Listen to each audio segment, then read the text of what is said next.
시청자 여러분, 행복한 설 연휴 보내고 계십니까? 일요 포커스 진행의 신광합니다. 2020년 올해 다문화 가족은 100만 명을 돌파할 것으로 전망됩니다.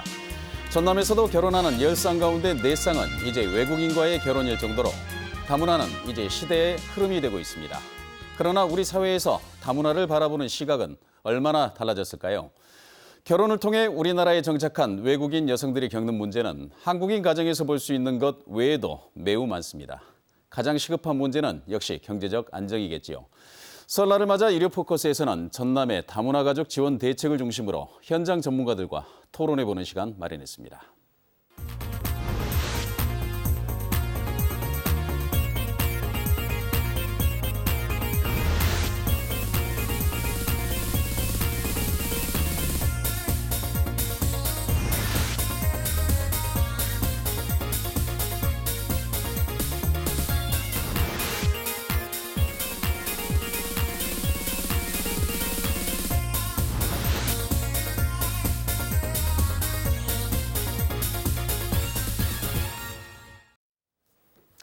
네, 먼저 출연해 주신 분들 소개해드리겠습니다. 전남도청 여성가족정책관실 나은주 다문화 팀장 나오셨습니다.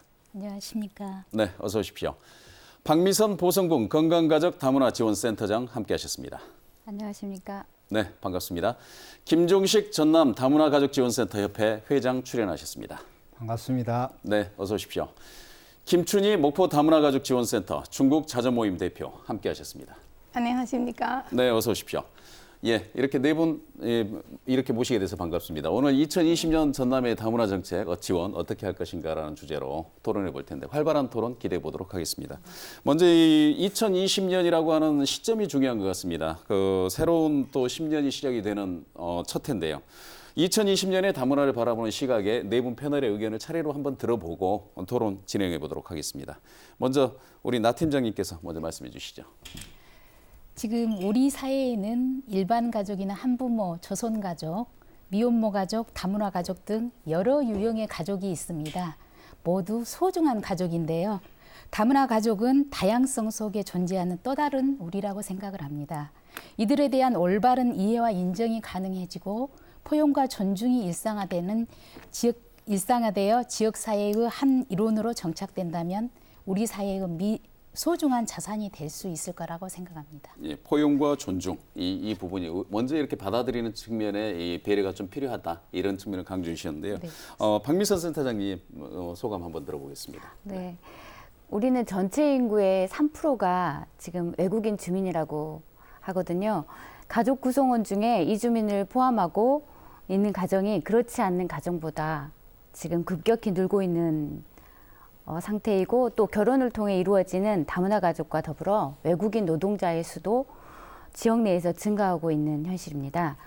또 사람들은 싫어하는 사람들에 대해서는 부정적인 편견을 만들기가 쉽고요. 또 좋아하는 사람들에 대해서는 긍정적 편견을 만들지 않을까 싶은데요. 이러한 편견은 잘못된 이해나 반응을 이끌어낼 수 있기 때문에 염려가 되는 부분이기도 합니다. 역시 편견을 가장 우려하시는 네. 그런 말씀이시고요. 우리 김종식 회장께서는 지금 다문화 지원센터, 다문화 가족 지원센터 협회 회장을 맡고 계시는데요. 지금 이 다양한 사례들이 이제 수집되다 보니까 또 생각이 좀 남다르신 부분도 좀 있으실 것 같아요. 어떤 소감 갖고 계십니까? 예, 그 다문화란 말 그대로 한 사회의 다양한 문화가 공존함을 말합니다. 예. 다양한 것의 공존이란 아름다움이며 축복이거든요. 예. 이제는 다문화 가족을 사회적 약자로가 아닌 이 사회의 구성으로 수용하는 정책이 필요합니다.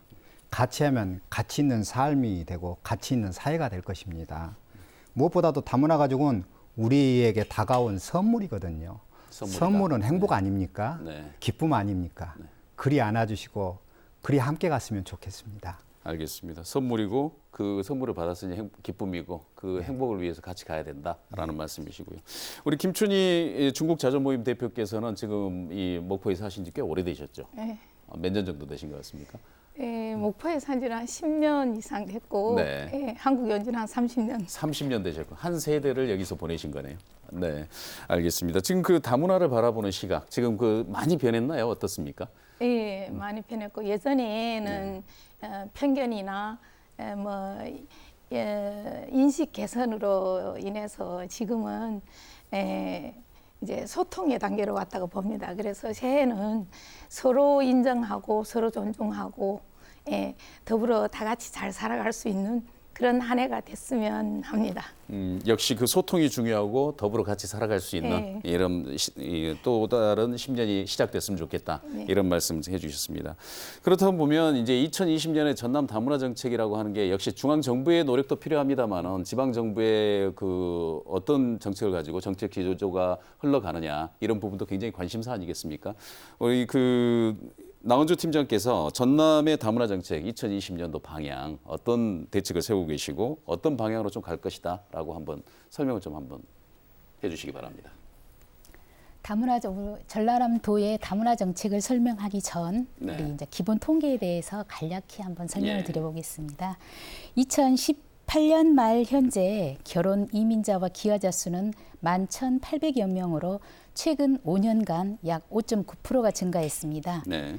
도내의 다문화 가구원 수는 4만 6천여 명으로 전국 다문화 가구원 수의 4.6%, 전라남도 총 인구의 2.6%에 달합니다.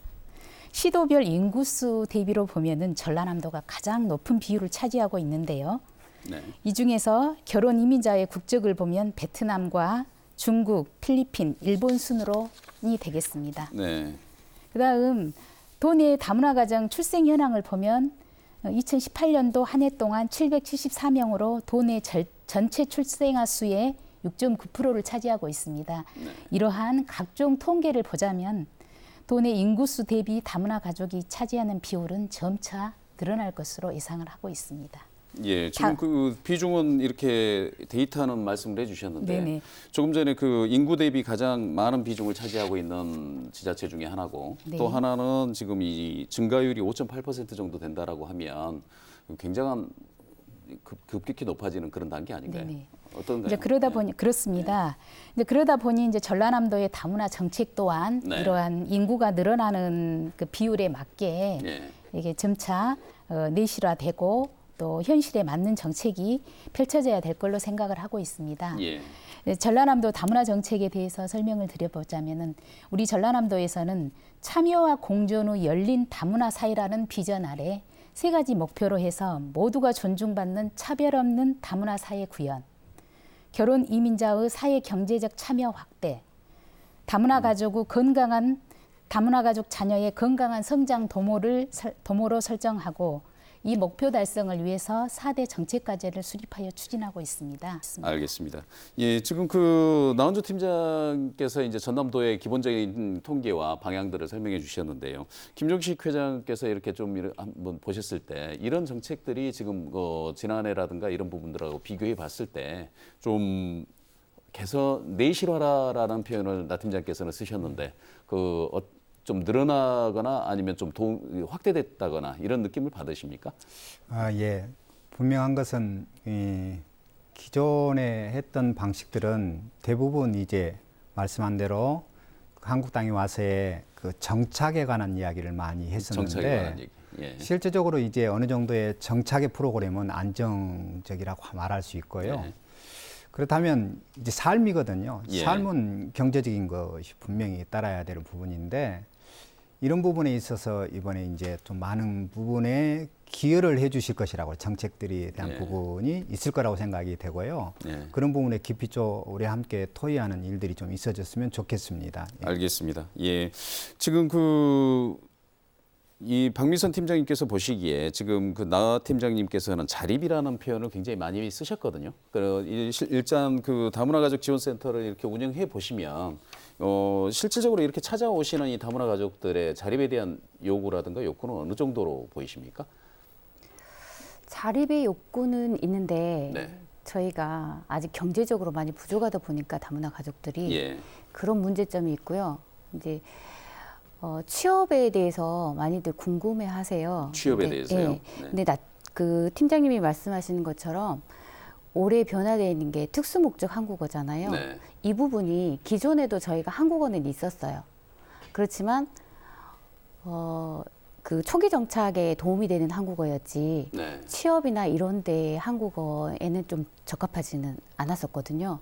네. 근데 이제 올해 그 특수목적 한국어라고 하면 취업 관련해서라든지 아니면 토픽 과정을 이수해가지고 자격 과정을 취득한 다음에 취업을 할 수 있도록 좀 탄탄한 내실화가 되지 않았나 싶어요. 그 특수목적 한국어 교육이라고 하는 부분들이 실질적으로 이 적응하는 데 도움을 줄 것이다라는 그런 기대가 있고 상당히 내실화되어 있는 이런 부분들이 펼쳐질 것이다 이렇게 보신다는 것이죠. 우리 김춘희 대표께서는 지금 이 한국에 오신 지 30년 되셨는데 우리말을 좀 능숙하게 하고 취업을 할 때 이 우리말이 좀 걸림돌이 되지 않는다라고 한 단계가 어느 정도 시간이 지나니까 가능하시던가요? 저는 본래 이제 한국말을 좀 하는 그 과정에서 와서 별 취업하는 데 지장이 없었습니다. 근데 네. 지금 보면 그 언어가 취업에 영향을 주기는 주지만 또 현장에 보면 지금 불법 체류자들도 지금 다 취직하고 일을 잘하고 있거든요. 또 그런 걸 보면 언어가 좀 별 영향이 없다는 면도 좀 있고 네.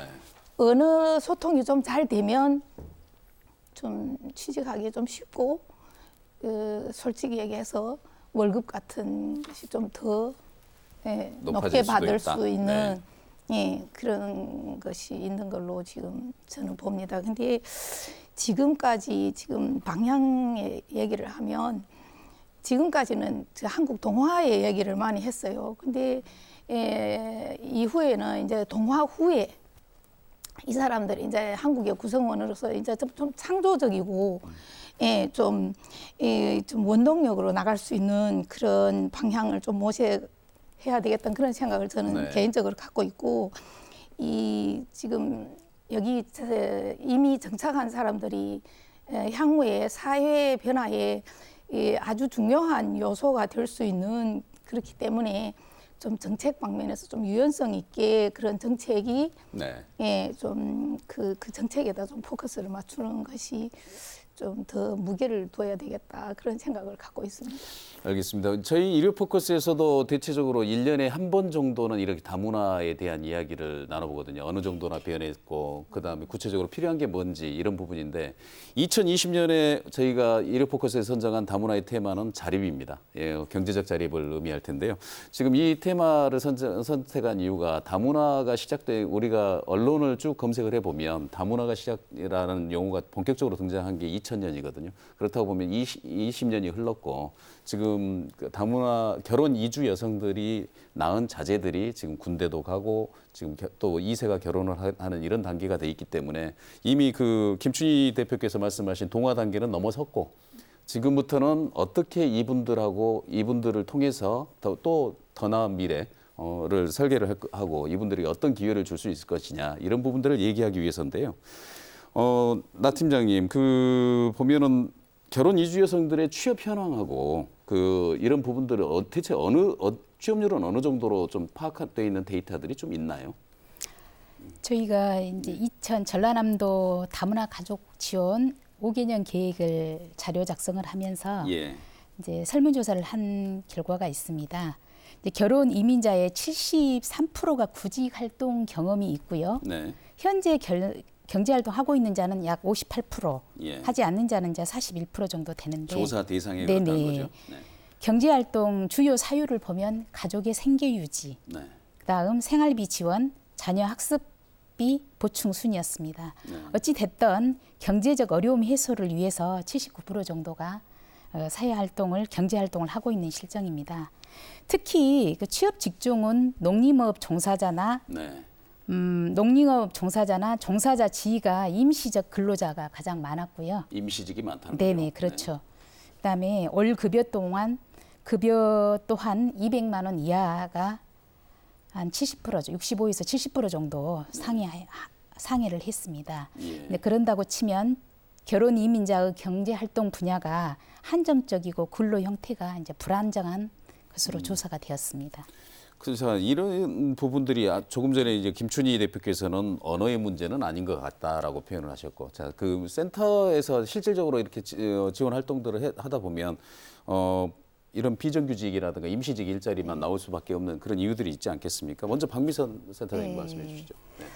우리나라에서 그 결혼해가지고 온 이주 여성들이 살아가기에는 그렇게 썩 좋은 환경은 아니거든요. 근데 이분들이 이제 처음에 시작할 때부터 결혼해서 올 때 이제 약간 그 친정에 빚을 지고 오시는 분들도 일부이지만 있고요. 네. 또 이제 뭐 친정집에 생활비를 보내고자 하는 이런 분들이 좀 계세요. 네. 그러다 보니까 센터에 와서 그 한국어를 좀 다니시다가 언어가 아주 되지도 않는 상태에서 취업을 나가신단 말이에요. 예. 그리고 이제 취업을 하다 보니까 말씀드린 것처럼 그 농어촌 지역은 뭐 생산직이라거나 아니면 뭐 아르바이트나 아니면 식당 이렇게 한정이 돼 있어요. 네. 그리고 이제 또 최저 시급에다가 그 뭐 각종 야근이라든지 이렇게 추가 수당들을 해야만 급여가 이렇게 되니까 예. 이분들이 이제 그렇게 일을 하다 보니까 가족들 간의 갈등도 좀 생기고요. 예. 또 자녀 양육에도 문제가 좀 일어나고요. 그래서 센터 입장에서는 좀 이분들이 그 어느 정도의 한국어에 좀 그 언어가 좀 깬 다음에 그 내국인들이 말하는 직종에 근무할 수 있게끔 좀 기다려줌이 좀 필요하지 않나. 그러니까 그런 부분들이 조금 전에 우리 김충희 대표께서는 언어는 큰 문제는 아니다라고 말씀하셨는데 우리가 이분들을 바라보는 시각의 문제인 것 같다는 게 제 개인적인 생각인데 센터장님 그 김종시 회장님께서는 어떻게 생각하시는지 모르겠습니다만 한국인인데 우리말에 능숙하지 못한 한국인이 일자리를 찾으려고 하는데 게다가 여성 일자리를 찾으려고 하니 더 힘들다라고 하는 그런 취지시거든요. 실질적으로 보면은 그런 부분에 대해서는 어떻게 구직 구인 그다음에 그 대책을 세우고 김춘희 계십니까? 회장님은 기본적으로 그 한국어를 좀 언어가 하실 수 있는 되셨다. 상태였기 네. 때문에 지금 그에 대한 심각성을 모르는 것이고 심각성은 인정을 하셨는데 일자리로만 보면 그것이 아니다라는 그런 말씀을 하셨죠. 어쨌든 그 언어가 능수능란하지 못하면 네. 소위 말하는 오늘 팀장님께서도 말씀해 주신 대로 대부분 거의 일자리의 90%가 말씀해 주신 대로 그 단순 노무직 그리고 농어촌 일자리 보조 아니면 음식점 보조 이런 일들이거든요. 네. 그리고 단기적인 것들이어요. 지금 원하는 것은 전문직으로 들어가게 해줘야 되거든요. 그러기 위해서는 꼭 능수능란한 필요한 언어들이 있어야 될 것 같고 네. 또 이제는 이제 이분들도 전문직의 분야를 조금 차지할 수 있도록 우리가 만들어줘야 될 그런 그 자립과 연관돼서요. 꼭 필요한 것 같다는 생각이 듭니다. 아까 말씀한 대로 일시적으로 들어갔다가 그의 부분에 적응을 못해서 나온 경우에는 더 이상 또 일자리 가고 싶어하는 마음도 사라지게 되고 어려움을 당하는 경우가 참 많거든요.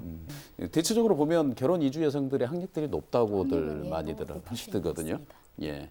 그렇다 보니까 이제 그 이른바 일자리의 미스매치를 우리가 일자리를 얘기할 때 많이 합니다만은 지금 우리나라에 와서도 그 학력 수준에 비해서 그 일자리를 못 찾으니까 적응하기 더 어려워지는 이런 경우들도 많이들 호소들을 하고 계시더라고요. 자, 그렇다고 보면 다문화 가족의 일자리 대책을 어떻게 좀 추진을 해보면 좋겠다라고 하는 그 부분을 우리 김충희 대표께서 먼저 이주 여성의 선배로서 한번 말씀을 한번 해주시죠. 일자리가 어떻게 지금 좀 마련되고 좀 이렇게 준비가 됐으면 좋겠다라고. 근데 일자리를 뭐 이주 여성들 일자리만 문제 아니잖아요. 한국 분들도 일자리가 마찬가지로 굉장히 힘듭니다. 난 이주 여성들도 한국인이니까. 네, 그래서 한국 분들도 찾기 어려운 일자리를 외국인들이 찾는다는 건 굉장히 어렵습니다. 하지만 지금 주변의 현장을 보면 외국인들 할 수 있는 조건 하에서 거의 다 일을 하고 있어요. 네. 그리고 일을 못 하시는 분들은 뭐 육아 하시는 분들이든가 뭐 가정 형편에 따라서 남편이 못 하시게 하든가 이런 분들 아니면 다 그래도 취직하는 걸로 저는 주변에 다 취직하고 취직하고, 지금은 예전하고 좀 달라서 더 나은 것이 창업을 하고 있어요. 예. 네, 지금 우리 중국 분들 보면 좀 시에서 시 안에 뭐 식당이나 뭐 식품점을 오픈하신 분들이 많거든요. 예. 예, 한 단계 좀 올라가서 이제는 이제 창업으로 예, 창업으로 일자리 올라가서. 구하기 힘들다 보니까 예, 예, 자본이 있으니 창업을 하겠다. 예. 예. 그것도 방법이네요. 그런 분들이 많아요. 네. 예. 알겠습니다. 그 지금 다문화가족 지원센터에서 주로 일자리 대책이라든가 이런 부분들을 고려를 하신다면 어떤 부분들을 지금 염두에 두고 많이들 소개를 하고 그렇게 하십니까? 김종식 회장님. 우선 지금까지 말씀해주신 우리 사회자님도 그 질문을 던졌던 것처럼 네. 실질적으로 지금 이 다문화 가족들의 잠재력이라고 할 수 있는 그 전공이라든지 또 모국에서의 경력, 또 모국에서의 자격증, 예. 혹은 한국에서의 자기개발로 통한 어떤 성과 등이 구체적으로 파악이 돼야 됩니다. 네. 그리고 그 전문직의 일자리 취업을 위한 그 노력이 필요한데요. 뭐 보조가 아닌, 일용직이 아닌 전문직 종사자가 되게 좀 해주는 것이 자립을 위해서 꼭 필요한데, 예를 들면 뭐 그들이 잘하는 뭐 네일 아트라든지 뭐 이중언어 강사라든지 뭐 요양보호사나 간호조무사나 음식 조리사 등 이런 일들을 찾아서 개발해주고, 지금까지는 그런 일들을 우리가 좀 해왔어요. 그런데 네. 문제점이 뭐냐 하면, 소위 그 일반인들과 같이 비다문화와 같이 이 직업 훈련을 받다 보니까 일단은 그 언어력에 대한 부분이라든지 또 기술적인 부분에 있어서 조금 더뎌요. 네. 그런 부분 좀 이해가 안 되고, 비다문화 가족과 함께 직업 훈련을 시키다 보니까 그 떨어지는 율이, 즉 합격해서 올라가는 율들이 적을 수밖에 없거든요. 네. 그래서 좀 꾸준한 인내를 가지고 이 부분을 해야 되기 때문에 다문화 가족만을 위한 직업 교육, 전문 직업 교육을 위한 어떤 센터나 프로그램이 꼭 동반돼야 되지 않겠냐 하는 생각이 듭니다. 예, 알겠습니다. 나 팀장님, 전남도에서는 이런 다문화 가족 결혼 이주 여성들의 일자리를 위한 대책 어떻게 세우고 추진하고 계십니까? 네, 앞서 패널 분들께서 좋은 지적을 해주셨고요. 네. 실제 지금 정부와 지자체에서는 제3차 다문화 가족 기본 계획을 수립을 하고, 예. 그다음에 결혼 이민자의 다양한 사회 참여 확대, 예. 자립 역량 강화, 취창업 지원 내실화에 역점을 두고 있습니다. 예. 이제 우리 도에서도 마찬가지로 거기에 부응하기 위해서 지속적인 다문화 가정의 지속적인 일자리를 발굴을 하고 예. 직업 훈련을 보다 더 강화하려고 노력을 하고 있고요. 구체적으로 지금 추진하고 있는 사항에 대해서 몇 가지 설명을 드리면, 이중언어 강사라든지 그다음에 모국어 상담원, 네. 그다음에 산모 도우미 제도라고 해서 결혼 이주 여성이 모국어를 같은 언어를 사용하는 산모 도우미에 가서 집에 가서 그 산후조리라든지 이런 걸 지원해주는 산모 도우미 제도를 운영을 하고 있고요. 예. 그다음에 결혼 이주 여성 폭력 피해 상담소를 운영을 하고 있는데, 네. 그쪽에서 모국어 상담원들을 채용을 해서 운영을 하고 있습니다. 그다음 금년도 저희가 신규 시책으로 해서 다문화 여성 일자리 상담사 양성 인큐베이팅 사업을 추진할 계획에 있는데요. 예. 이걸 좀 구체적으로 설명을 드리자면, 이름이 어렵네요. 네네, 네. 좀 다문화 여성 일자리 상담사 양성 인큐베이팅입니다. 예. 이제 한국어 능력을 보유한 결혼 이주 여성을 예. 일자리 상담사로 양성한 후에 예. 요분들을 도내 세일센터나 여성 일자리 지원 기관에 배치해서 예. 구인이나 구직 활동을 희망하는 결혼 이주 여성을 상담을 하고, 또 요분들에 대해서 멘티 역할을 수행하는 거거든요. 상반기에 이 사업을 추진을 해서 일단은 올해 10명 정도를 양성할 계획에 그럼 있습니다. 쉽게 설명하면 이중 언어를 구사하는 직업 그렇죠. 상담사 정도로 그렇죠. 하면 그다음에 되겠네요. 이제 요분들을 실제 도내 세일센터, 네. 국에서에 있는 세일센터에 배치를 해서 이제 전문적으로 이주 여성의 일자리를 원하는, 구인을 원하는 이주 여성들을 상담을 해주는 역할을 하시는 거죠. 예. 지난주에 그 전남 여성가족재단 대표께서 나오셔가지고 그 세일센터에서 지난해 취업시킨 숫자가 9,000명, 지난해 한 1년 전에 비해서 1,000명 정도가 증가했다라고 하는데, 그런 사업이 좀 진행이 된다라고 하면 결혼 이주 여성들의 이 취업에는 좀 도움이 많이 될 것 같습니다. 그 1,000여 명 속에 이중언어 강사라든지 모국어 상담원, 그다음에 다문화 그 산모 도우미 이런 부분들이 아마 포함이 되어 있는 걸로 알고 있습니다. 그렇습니까? 네. 예, 알겠습니다. 지금 그 다문화 가족의 일자리 대책 이 부분은 좀 더 이따가 그 정부 지자체 지원 대책이라든가 이런 부분에서 다시 한번 토론하기로 하고요.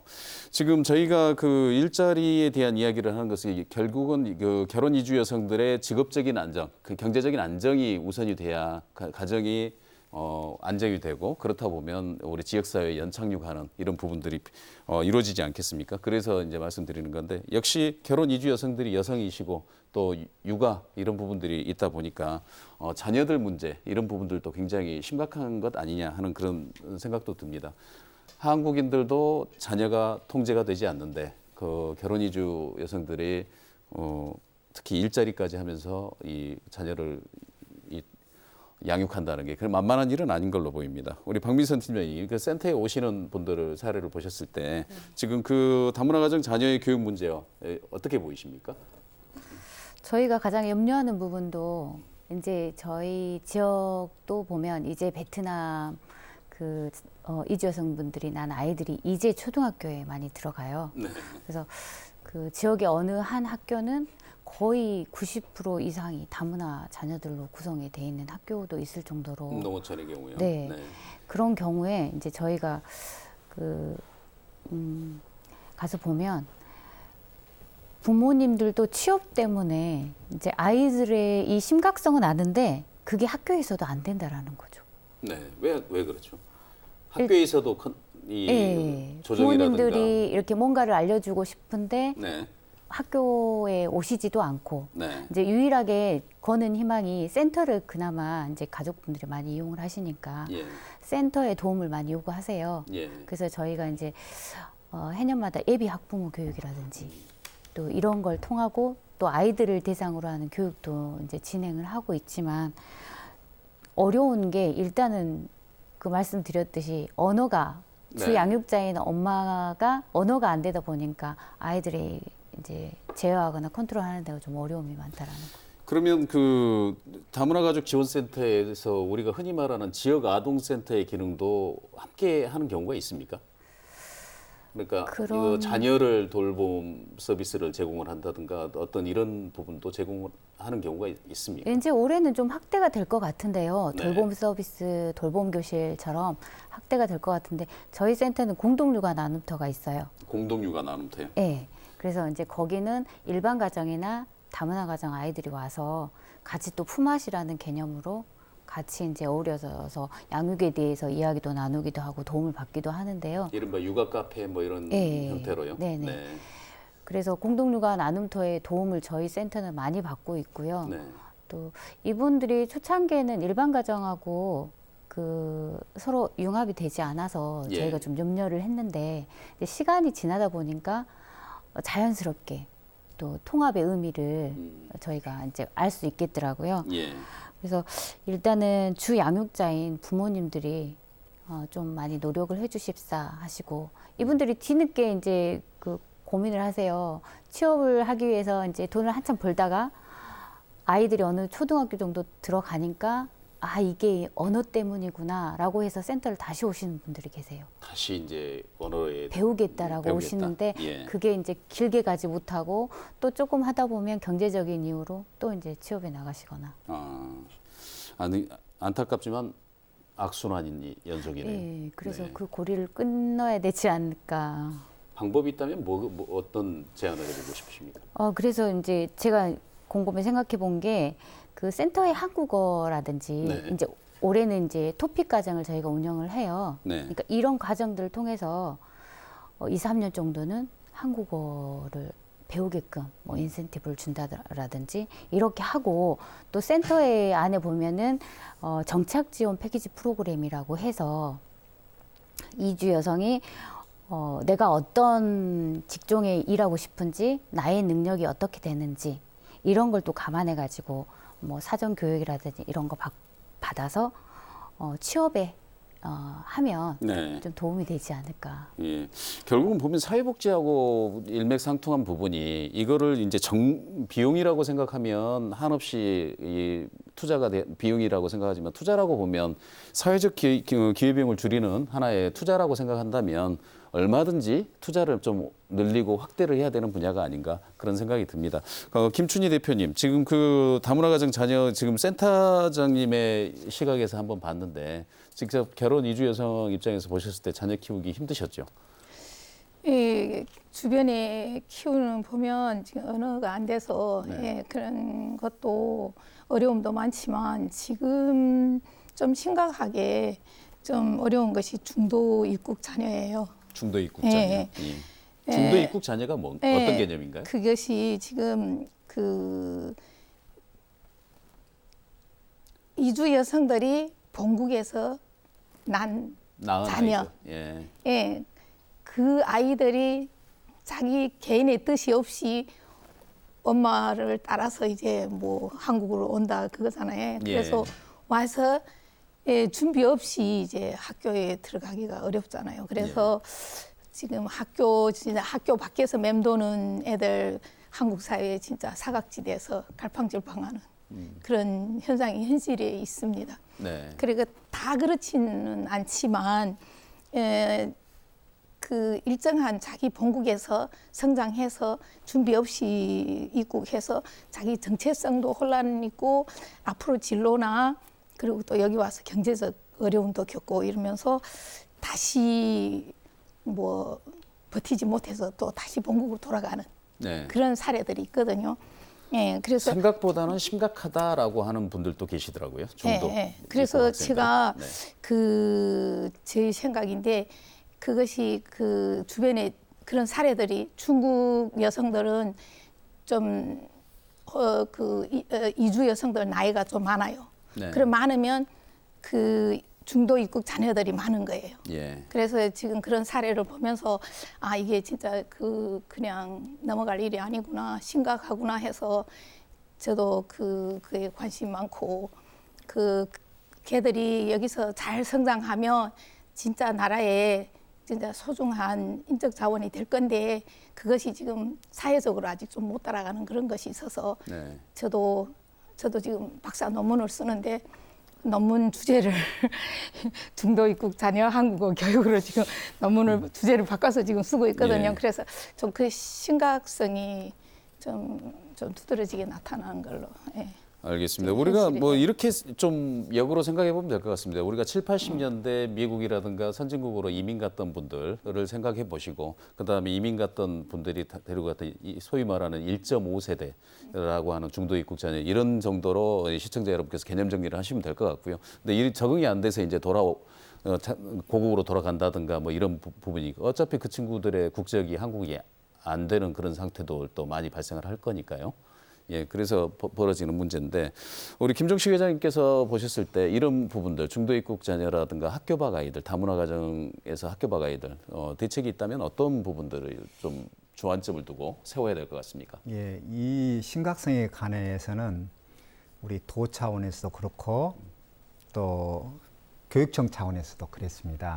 그래서 네트워크를 이뤄서 이 부분을 우리 협회 차원에서도 우리 센터장님들 전부 그리고 도 교육 장학관님들 이런 분들과 같이 또 도의 우리 정책관이나 이런 분들이 같이 오랫동안 그 상의하고 논의했던 부분 중에 하나가 네. 이 교육 자녀 교육 부분이에요.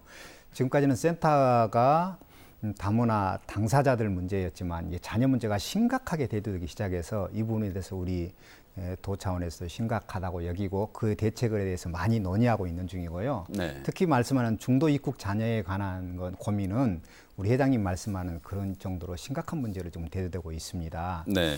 그래서 저 생각 속에는 이 중도 입국 자녀들이 그냥 와서 그대로 뭐 학교에서도 일부분 이 아이들을 위한 교육이 있긴 하지만 그래도 그걸 적응하지 못하는 게 있으니 따로 센터를 중단기 교육을 위한 센터를 지어서 그것을 통해서 이 애들이 조금 나름대로 자녀들을 위한 중단기 학교를 말씀하시는 그래서 거죠? 좀 적응을 한 이후에 충분히 적응. 예를 들면 탈북자들을 위해서 소위 하나원이나 이런 곳에서 충분한 교육과 훈련이 있듯이 이 중도 입국 자녀의 국가적인 어떤 재정이라든지 이런 것을 좀 동원해서라도 이 센터 운영을 한 이후에 나름대로 조금 어느 정도의 이 땅에 좀 적응을 할 수 있다 했을 경우에 학교를 보낸다든지 또 가정과 함께 한다든지 해야지 그냥 막무가내로 가정에서 그리고 학교 안에서 해결하라고 하니까 그 문제가 심각하게 대두되는 것이라고.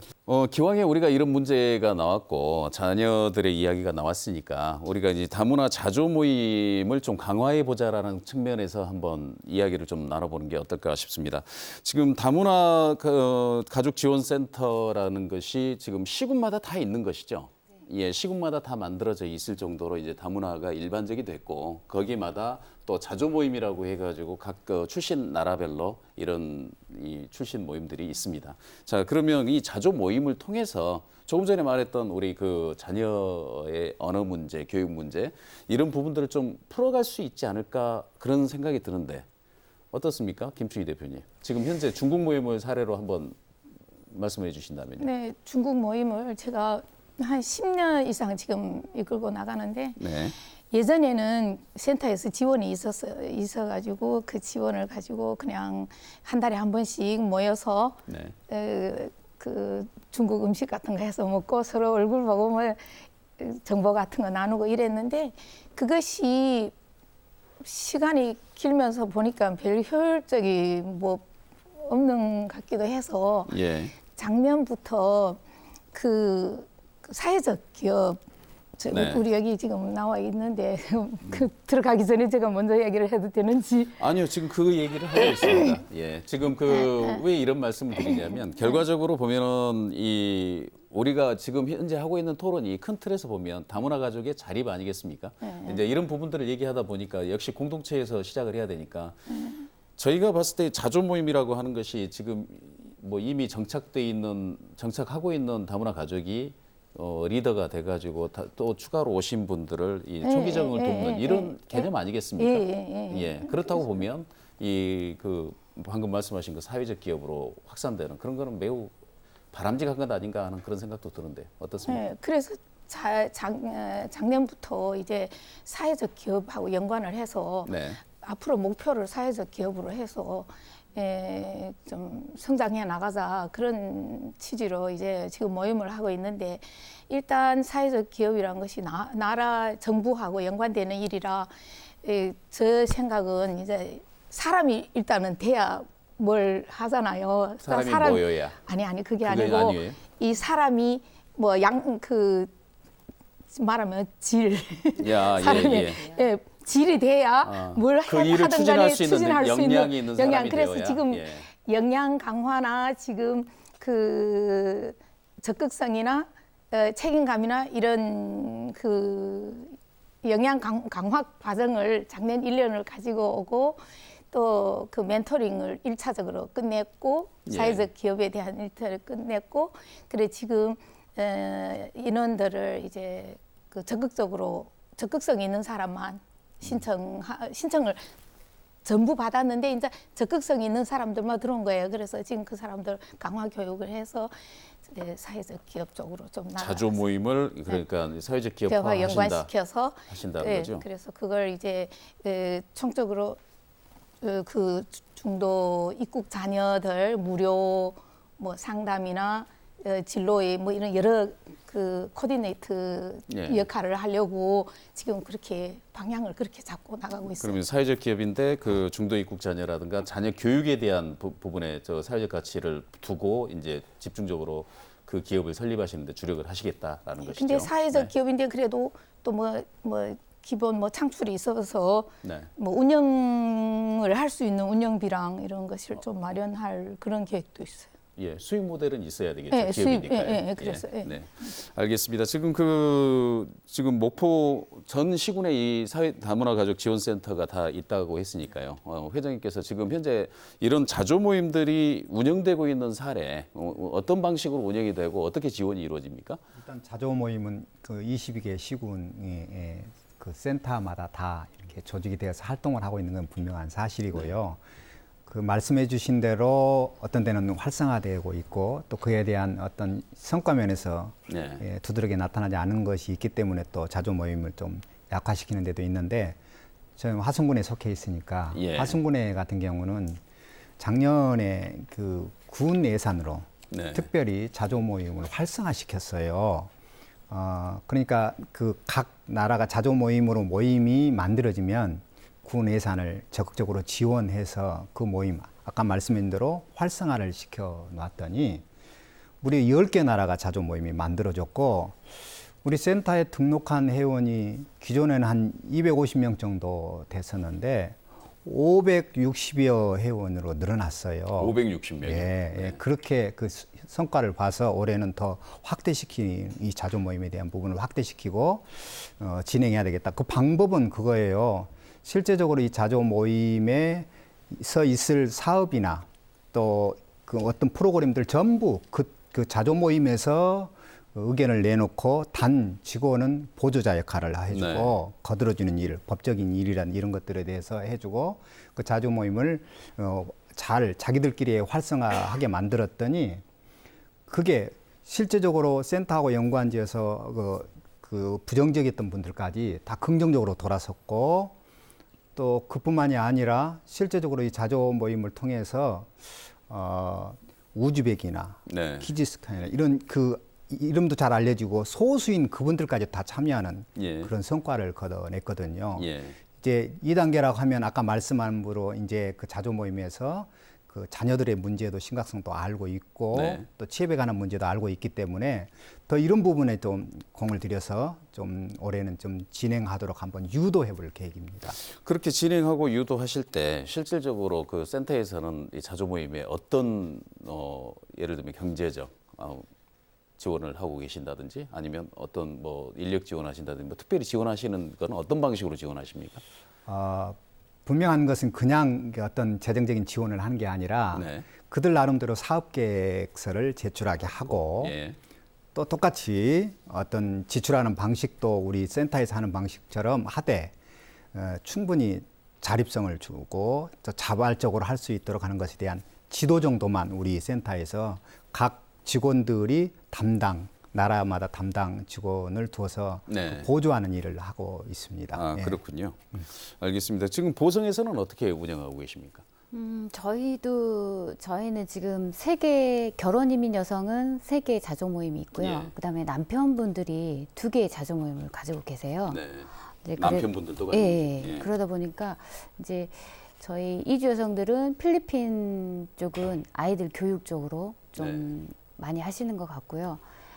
그다음에 통합 자조 모임이라고 해서 모든 국적을 모든 나라들이 와서 함께 할 수 있게끔 센터에서 하는 부분이 있고 이런 부분은 이제 센터에서 이주 여성들은 저희가 지원을 해요. 이제 말씀하시는 네. 것처럼 지원을 하는데 배우자 자조 모임 같은 경우는 저희는 그러니까 초창기에는 그냥 만나서 친목 도모하는 거에 머물렀다가 이분들이 이제 좀 시각이 많이 바뀌셨어요. 예. 그래서 이제 주변의 지역 내에 뭐 정화 활동을 돕는다든지 아니면은 자원봉사 개념으로 하신다든지 하시고 그 이제 또 한 군데 배우자 자조 모임에서는 예. 그 이분들 중에 구성원분들 중에 기술이 있으시는 분들 계실 거 아니에요. 예. 이분들이 자립으로 해가지고 자조 모임 활동을 하는 거예요. 네. 그래서 뭐 그 다문화 가족이라든지 한부모 조선, 어려운 가정의 도배라든지 네. 뭐 장판이라든지 이런 부분을 본인들이 스스로 이제는 움직이시더라고요. 네. 그리고 이제 이분들 중에 다문화 가족이시는데 그 자영업을 하셔서 네. 또 이걸 본인이 명절 때 되면 센터에 후원을 하셔가지고 네. 가족이 가족을 돕는. 돕는. 예. 그게 저는 굉장히 바람직하다라고 보여지거든요. 알겠습니다. 지금 그러면서 자연스럽게 그 목포의 중국 자조 모임처럼 사회적 기업화하는 그런 어떤 그 부분들로 확산이 될 수가 있고 그렇다고 보면 나은조 팀장님 그 지금 사회적 기업 이 중국 다문화 가정의 자조 모임들이 사회적 기업으로 이렇게 성장을 할 수 있도록 지원하는 그런 프로그램들이 있어야 되지 않겠습니까? 네, 그렇습니다. 물론 이제 이게 인력과 예산이 필요한 부분인데 어떤 지원 대책을 가지고 계십니까?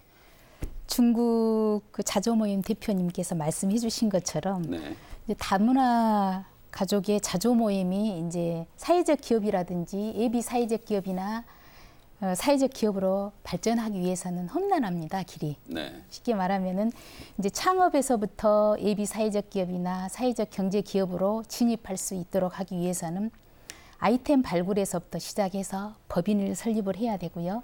그다음에 창업을 하게 되는데 일반인에 비해서 더 많은 노력과 시간이 소요가 되는데 예. 이제 좋은 모델이 우리 도에서 알고 있는 좋은 모델이 이오스 글로벌 공간이 다문화 여성 창업 부분의 모델로 삼고 있습니다. 네.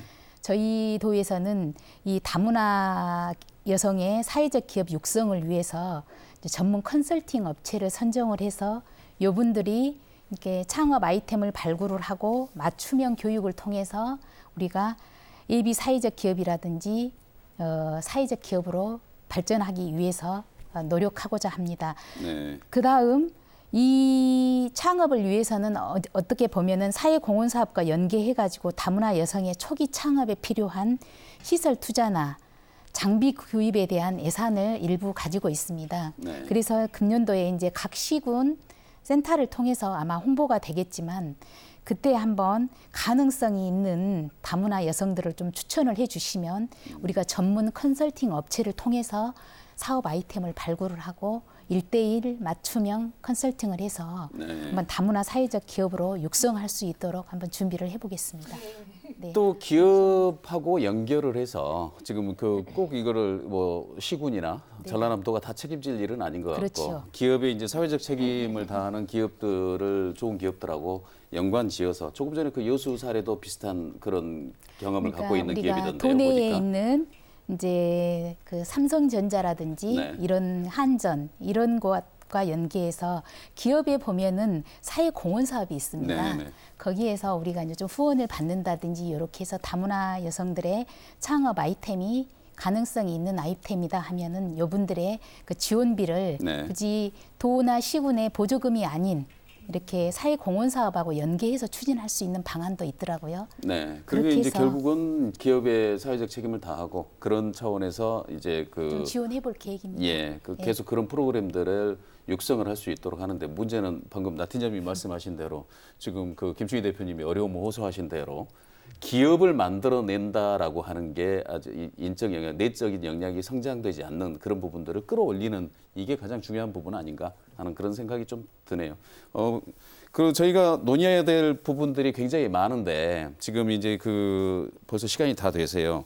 저희 그 패널들께 이제 마무리 발언으로 지금 다문화 가족이 성공적인 우리 지역사회 공동체 연착륙을 하기 위해서 정부나 지자체가 어떤 노력을 좀 다해야 된다. 지금까지 뭐 내부적으로 어떤 노력을 다하겠다라는 얘기를 했으니까 정부나 지자체가 이런 정도는 좀 2020년을 계기로 마련해 나가야 된다. 이런 부분들을 맺은 말로 듣고 토론 마무리하도록 하겠습니다. 먼저 김춘희 대표님 먼저 말씀해 주시죠. 네. 예, 저는 뭐 크게 바라는 건 없고요. 네. 2020년에는 너와 나를 구별하지 말고 서로 소통되는 상대방을 존중하고 상대방의 말을 많이 듣는 모든 문제는 듣는 데서 해결할 수 있다고 생각합니다. 네. 그래서 새해는 소통하는 한 해가 됐으면 좋겠습니다. 예, 언어에서 시작하셔서 소통으로 지금 마무리 발언해 주셨습니다. 우리 나은주 팀장님 말씀해 주시죠. 네.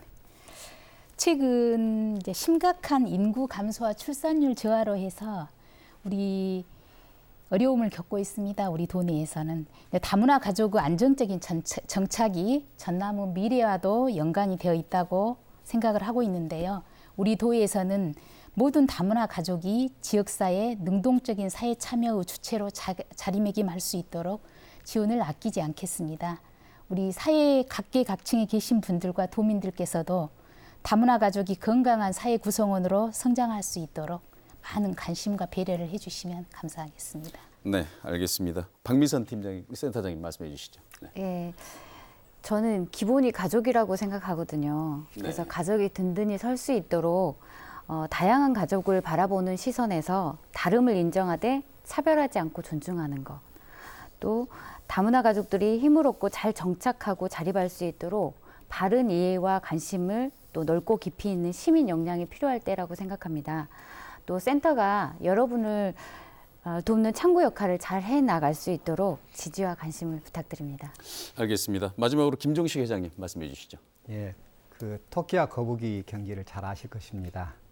토끼와 거북이 경기는 처음부터 가능하지 않았습니다. 왜냐하면 장소가 문제입니다. 토끼는 육지에서 산에서 잘 뛰게 돼 있고 거북이는 물에서 자라게 돼 있습니다. 그런데 육지에서 경기를 하고 있거든요. 그만큼 이 땅에서 경기를 하려면 거북이에게 배려가 있어야 됩니다. 우리 다문화 가족들 조금 느리다고 너무 재촉하지 마십시오. 그러나 반드시 아름다운 경기는 할 것입니다. 조금만 더 배려해 주신다면 우리 다문화 가족들이 더 열심히 이 땅에서 아름다운 선물로 살아갈 수 있을 것이고요. 우리 협회에서도 도와 잘 상의해서 좋은 프로그램들을 많이 만들어내고 여러분들 위해서 돕도록 하겠습니다. 감사합니다. 네, 오늘 이렇게 네 분 나와주셔서 감사드립니다. 네, 다문화를 바라보는 시각은 다양하지만 가장 시급한 것은 역시 일자리입니다. 결혼 이주 여성은 일정 기간이 지나면 본국으로 다시 돌아가는 대상이 아니라 한국에서 계속 삶을 이어가야 하고 후손도 키워야 하기 때문이죠. 일자리도 임기응변식이 아니라 이민자의 여건과 지역 노동시장과 소비시장을 감안해 심사숙고해서 마련되어야 합니다.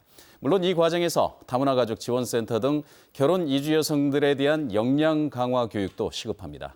다문화 시대 20년을 맞는 올해가 더욱 중요한 것은 바로 이 때문입니다. 2020년에는 더 나은 다문화 정책과 일자리 대책들이 마련되기를 기대하면서 일요 포커스 오늘 순서 여기서 모두 마치겠습니다. 시청자 여러분, 새해 복 많이 받으시기 바랍니다.